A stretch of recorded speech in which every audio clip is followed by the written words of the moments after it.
The wind off the glacial cliffs howled like a hungry beast as the students of Galactic Nexus Academy gathered around the entrance of the ice maze. Shards of frozen mist shimmered in the air, refracting the pale light of the twin suns that hung low over the horizon. The maze loomed ahead, an ancient test carved into the heart of the mountain, built from unmelting alien ice and kept alive by mechanisms older than memory. Every elite species in the quadrant had sent their best here, to master the maze or to be humbled by it. Jackson Reed tugged the zipper of his jacket up to his chin, suppressing a shiver. The others wore thermoregulated exosets, rebreathers, and optic trackers. He had jeans, worn boots, and a knit beanie with a frayed pom-pom. He glanced around at the assembly. To his left, a crystalline insectoid named Zorvax stood with his forearms crossed, fractal wings twitching in calculation. Zorvax's kind, the Klaxorai, were famed for their precise thinking and geometric perception, traits supposedly perfect for navigating the maze's mirrored illusions. Across from him, Elwyrrai, a slender, bioluminescent being from the planet Nereal, clung to a portable humidifier unit. Her translucent skin steamed faintly in the cold. She watched the maze with apprehension, her gill fins fluttering nervously. Drug, the third candidate, was a gelatinous mound of shifting colors, vaguely humanoid in outline. He gurgled something in his own language, which the translator interpreted as "I shall ooze with grace." Jackson snorted quietly. Grace was relative. A tall instructor, encased in an angular pressure suit, stepped forward. Their voice rang out over the icy plain, modulated and sharp. As tradition demands, each candidate will face the maze alone. The test measures not speed alone, but intuition, adaptability, and poise under pressure. Failures will be extracted after a safety threshold is exceeded. Success will be obvious. No one needed to ask what that meant. At the center of the maze stood the beacon, a column of heat light that pierced the icy ceiling. Reaching its signaled completion, Zorvax was the first to be called. He approached the threshold with the solemnity of a warrior, extending his limbs in ritual salute. The maze's gates hissed open, revealing a corridor of gleaming, frictionless ice and warped reflections. As he stepped inside, the entrance sealed shut. Silence fell over the gathering, broken only by the muffled murmurs of instructors observing telemetry on their floating screens. Time passed. 7 minutes in, the sound of shattering glass echoed from within. A moment later, a support drone emerged, dragging Zorvax's limp, but intact, form. His wings were bent. His pride was worse off. Unforeseen refractive shift, he muttered, eyes dull. Angles betrayed me. Elwyrrai entered next. She paused to align her core temperature modulators, then glided into the maze like a dancer taking the stage. The door sealed again. For a while, there was only the faint hum of her unit's water pumps and the soft patter of footfalls. 12 minutes in, a long, high-pitched scream pierced the air. Steam burst from the maze's side vents. When the gates opened again, Elwyrrai stumbled out, frost clinging to her skin. "I misread the cold pockets," she said through chattering teeth. "They breathe." Drug followed without ceremony, oozing forward with a wet, slapping sound. His form flattened, then elongated, as he attempted to slide over the surface. For nearly 20 minutes, he crept through, before a sudden pulse from the maze ejected him with a squelch. His translator buzzed. Too slippery. Jackson stepped forward, hands in his pockets. The instructor turned to him. "Do you require special gear, human?" He looked at the maze, then down at his boots. "Nah, I've got this." The murmuring among the students intensified. A few laughed. One asked if this was part of some human ceremonial joke. The instructor stared, helmet unreadable, then stepped aside. As the gate opened, a gust of frigid wind poured from the maze's mouth. Jackson exhaled, the breath curling like smoke. He placed one foot inside, and instantly felt the slide. Ice as smooth as glass, but alive beneath him. He leaned into it, let his foot glide, then pushed off with the other. His body angled into a wide arc, and suddenly he was skating, No, flowing across the first chamber. The maze responded, as it always did, reshaping to confuse. Mirrors flickered into existence. The floor dropped in subtle shifts. But Jackson had been dodging cracks in pond ice since he was 6. He moved with intuitive grace, letting momentum carry him, letting gravity decide where he belonged. Behind him, through observation feeds, the aliens watched in stunned silence. One of the instructors leaned in. Is he skating? He's not using any guidance system, another noted. Just feet. No predictive algorithms. No environmental scan. Pure instinct, said a third, awed. The maze rippled. Jackson banked hard to the right, bending low, arms out like wings. His beanie threatened to fly off. He grinned. Somewhere ahead, he saw a corridor bend inward like an hourglass, narrow, mirrored, and impossible to walk. He didn't walk. He turned sideways, pushed off the wall, and spun through it like a puck between goalposts. At the halfway point, a beam of cold light sliced across the path. He ducked under it, sliding on one knee, coat flapping. The maze tried to trap him with a false floor. He recognized the shimmer, stepped lightly to one side, and skated past without pause. It wasn't that he didn't feel fear, he did. But he trusted his body, the way he had on every winter morning skating the lakes back home. You didn't conquer ice. You cooperated with it. Far above, an ancient AI observer stirred in its crystalline chamber. Its sensors, dormant for generations, blinked to life. The maze had not recorded such movement patterns before. Not from any species. At the next sharp turn, Jackson dropped into a crouch, hand brushing the ice for balance. He whispered to himself, just like the old rink behind the school. The end of the maze pulsed ahead, the beacon. He was close. From the outer ring, Zorvax and the others stood silent, their earlier arrogance slipping away. Not one of them could comprehend what they were seeing. The human wasn't just navigating the maze. He was enjoying it. Jackson shot out of the final corridor like a comet, arms wide, skates screeching to a graceful halt just inches before the beacon. It flared to life with a deep, resonant chime that echoed off the ice and across the peaks. For a moment, no one moved. Then Drug burbled. He slid through the impossible. Elwyri blinked slowly. Is this a human cultural practice? Zorvax shook his head, still watching Jackson grin up at the light. No. This is chaos refined. Jackson turned, breath steaming, and gave a little wave to the stunned observers. Next time, he said with a wink, maybe put some music on. The ice whispered beneath Jackson's boots as he coasted deeper into the maze.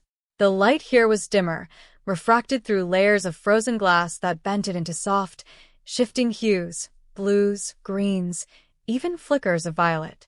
He moved like he belonged, not pushing against the surface, but letting it guide him, like a river accepting a stone that understood how to float.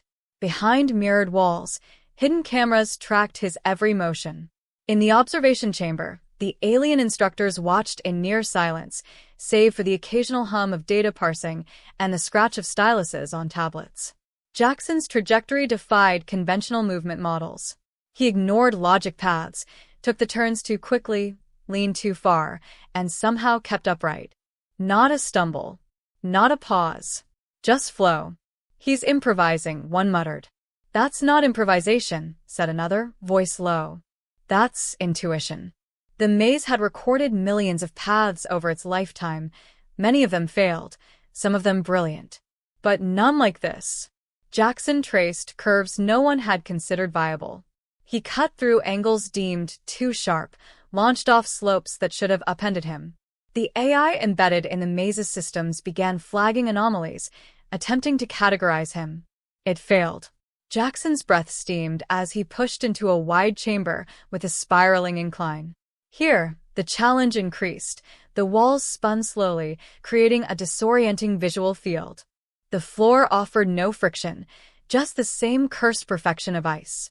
He skated along the incline's edge, shifting his weight, turning into the spin instead of fighting it. Momentum was his ally, not his enemy. In his mind, he wasn't in an alien labyrinth. He was 12 again, on the frozen lake near his grandfather's cabin, dodging branches and playing tag on ice that groaned beneath him.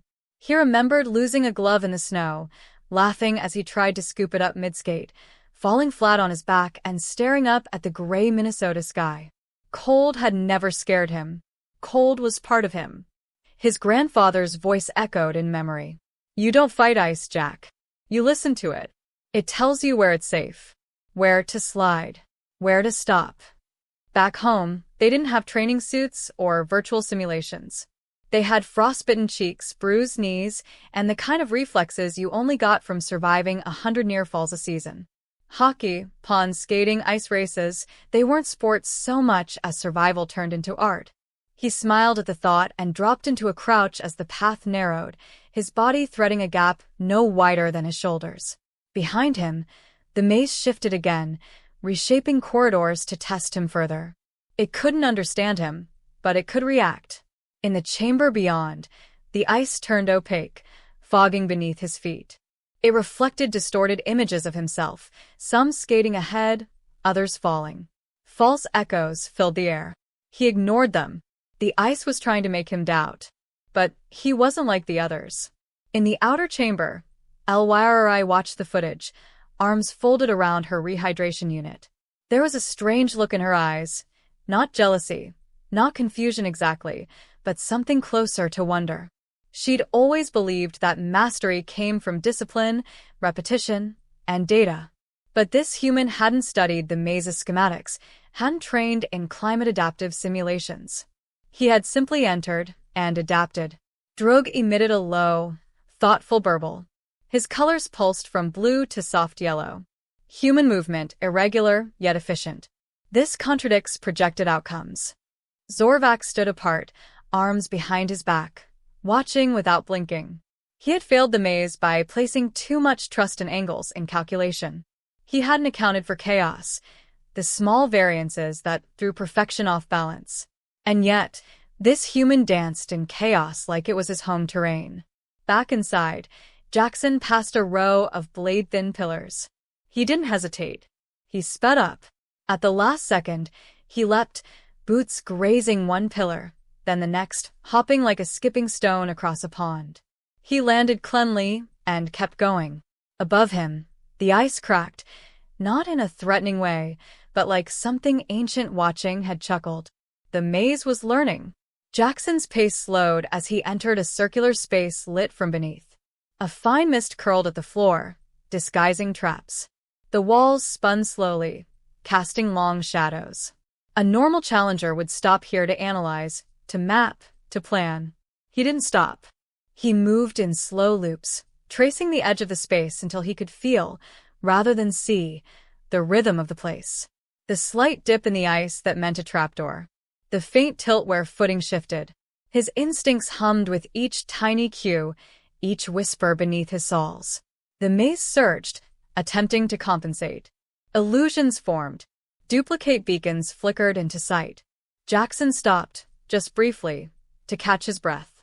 He stared at the 3 columns of light in the chamber. 2 were decoys. 1 led to the final stretch. He exhaled and tapped his chest once, right over his heart. "Okay, old man, which one sings true?" He closed his eyes, listened.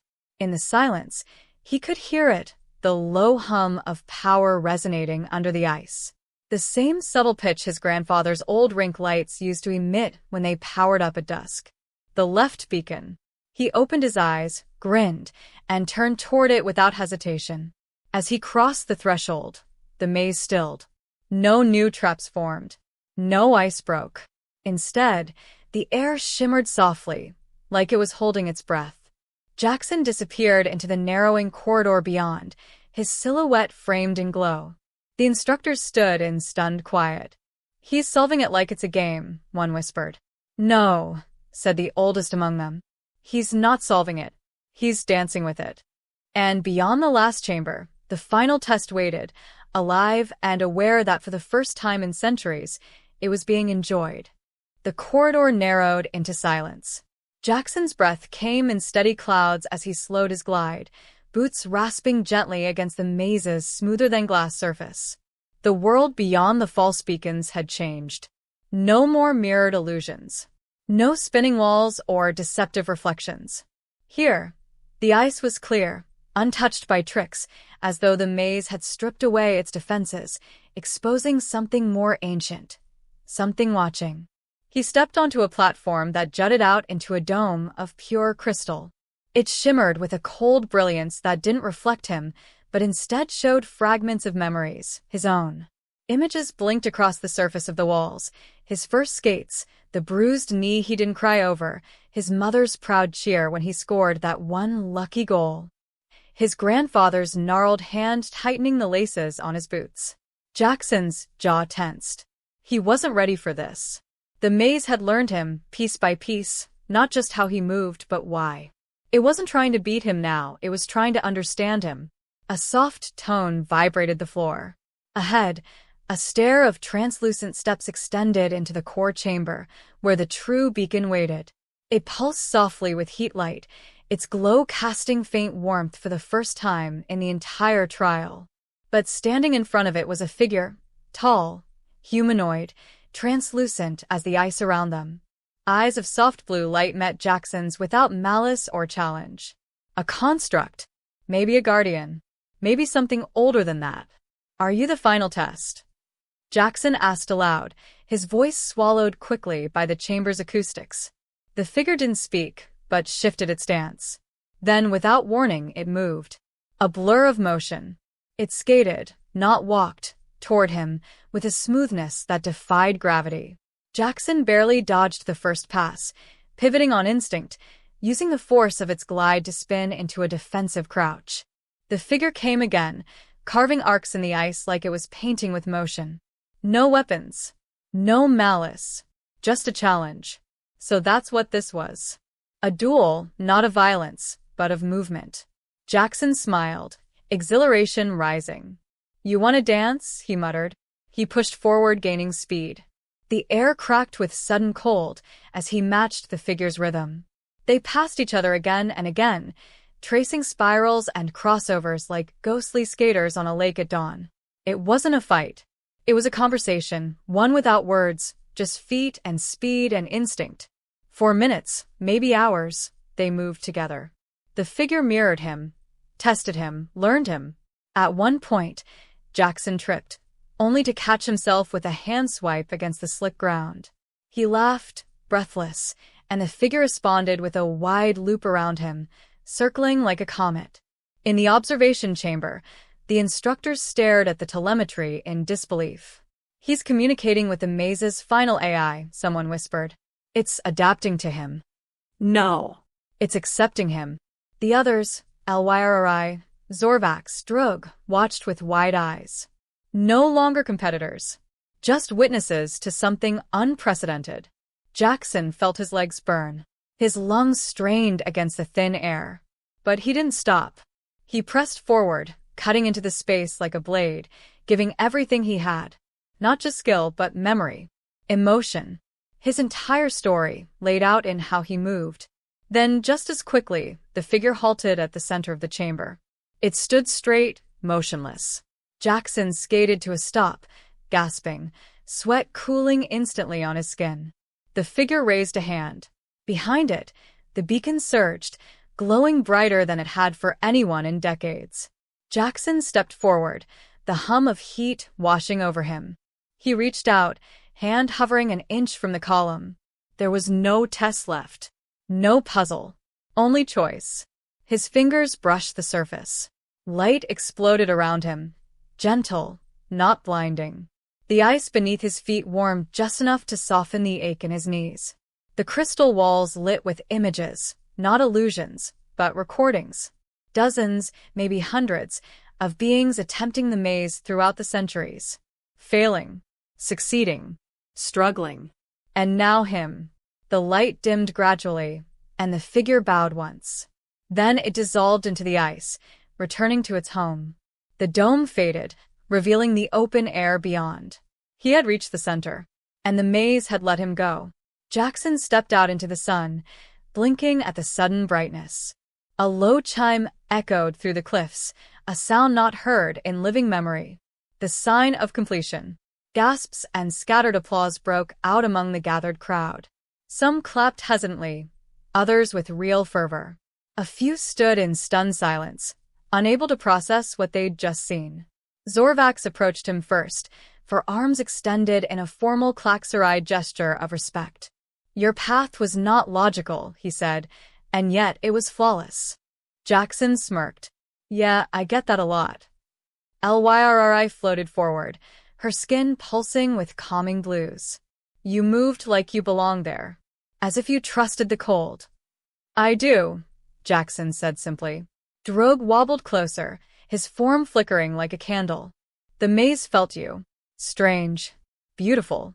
The instructor who had first questioned his lack of gear now approached, holding out a small obsidian token etched with the symbol of the beacon.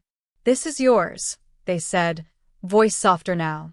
You didn't just complete the maze, Jackson read. You changed its language.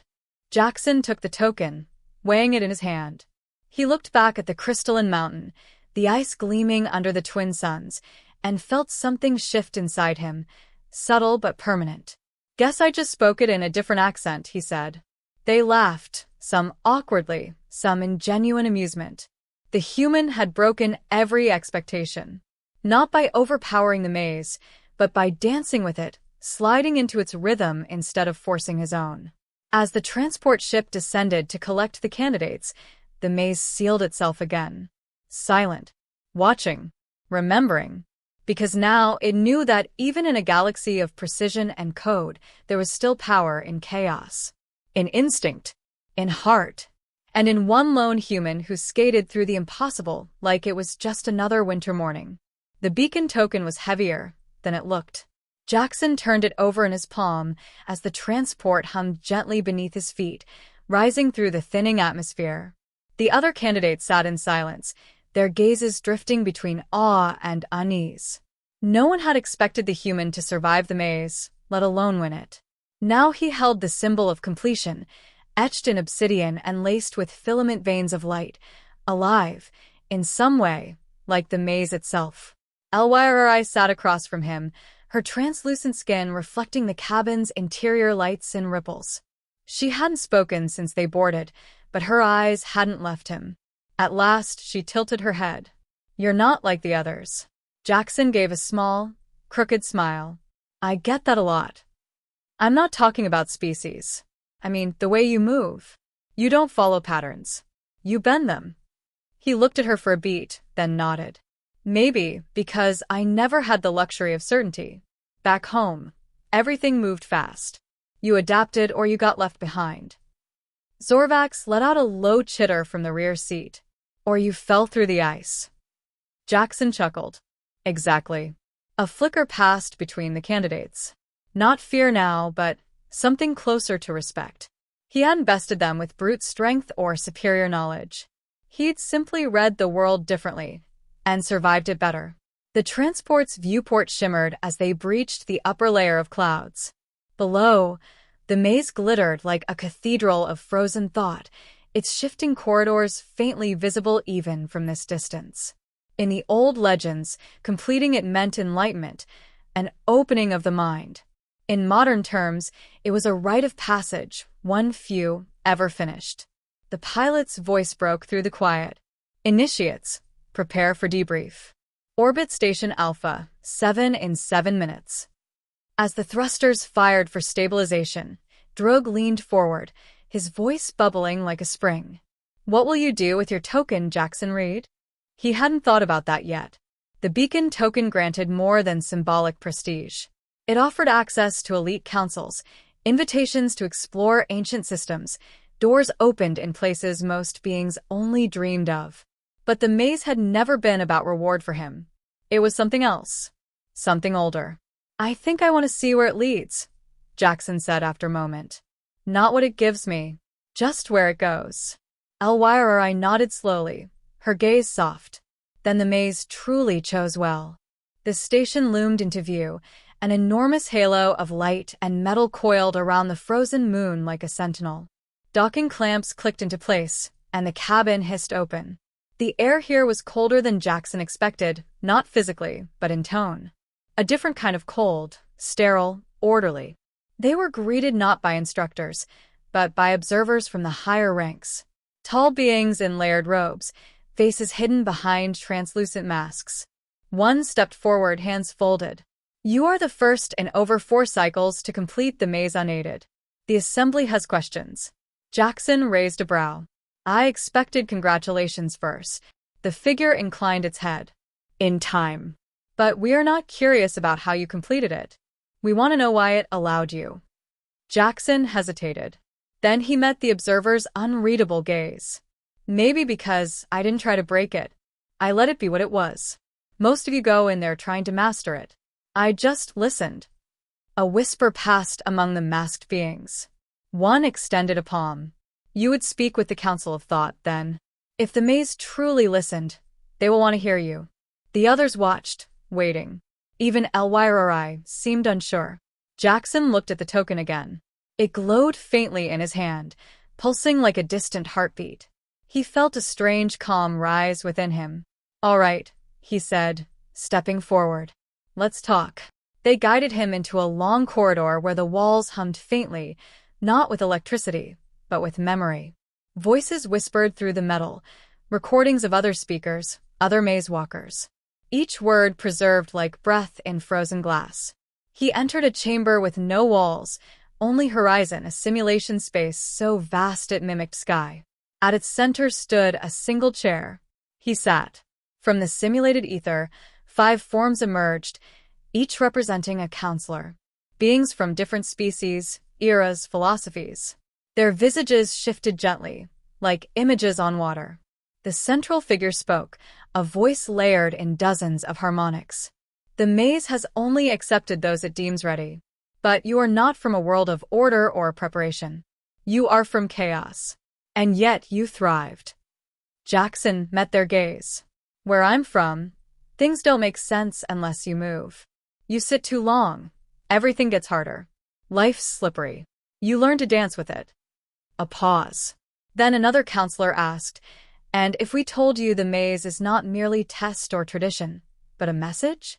From something older than any of us. Jackson's brow furrowed. Then I'd say, I think I answered it. The counselors glanced at one another. A final voice, quieter than the rest, said, then perhaps you are not our student, but our teacher. The sky around him dimmed to twilight, stars forming from nothing, wheeling above. And Jackson felt something lift in his chest, something unseen but vast. Not a burden, but a recognition. The maze hadn't been about proof. It had been about invitation. When the chamber faded and the door opened again, Elwyrori waited on the other side. What did they say? Jackson stepped out, token still glowing in his hand. They asked why I didn't fight the ice. And, he grinned. I told them I grew up on it. They walked side by side toward the observation deck. Below, the frozen moon spun slowly in orbit, serene and eternal. And somewhere deep beneath that endless ice, the maze shifted, just slightly, as if remembering the feel of blades tracing joy across its surface. The days that followed moved like a slow thaw, still cold, but yielding, softening in places Jackson didn't expect. The orbit station remained a crucible of precision and hierarchy, yet the way people looked at him had changed. Eyes lingered longer, not with skepticism, but with quiet appraisal. Curiosity, even awe. He wasn't a commander, a prodigy, or a chosen one. Just a human who had skated through a puzzle no one could outthink. And now, doors were opening. Each morning, a new invitation arrived, requests from research guilds, warrior academies, council oracles, even entertainment networks eager to replicate his run. Most he ignored. He didn't want to relive it or monetize it. The maze had been something sacred, in its strange, silent way. A conversation he wasn't ready to repeat. Still, the station offered no shortage of ways to stay busy. Elwyrori had introduced him to the lower archives, a labyrinth of old trials and failed blueprints. Here, he spent hours watching footage of other challengers, brilliant, bold, terrified, each facing the ice in their own way. Some came close. Most didn't. but none of them moved like he had. Not because he was better, but because he hadn't fought the maze's nature. He had danced with it. LYRI sat with him often now. Not as an examiner, not even as a peer, but as something closer to a friend. She asked questions that mattered, not about stats or techniques, but about home. "What is Minnesota?" she asked once, the foreign syllables slow in her mouth. He'd laughed. Cold. Flat. Has way too many lakes. And in winter, the snow gets so high you can't even see the street signs. That sounds hostile. Nah, Jackson said, leaning back on his elbows. It teaches you how to be humble. The ice had taught him, too, how to read silence, how to fall without fear, how to glide when there was no grip. One evening, as station lights dimmed into rest cycle, LYRI handed him a small chip. An encrypted invite, she said. From a world on the fringe. They have a structure not unlike the maze. No one has ever reached its center. They believe it sings to those who listen. Jackson turned the chip over in his hands.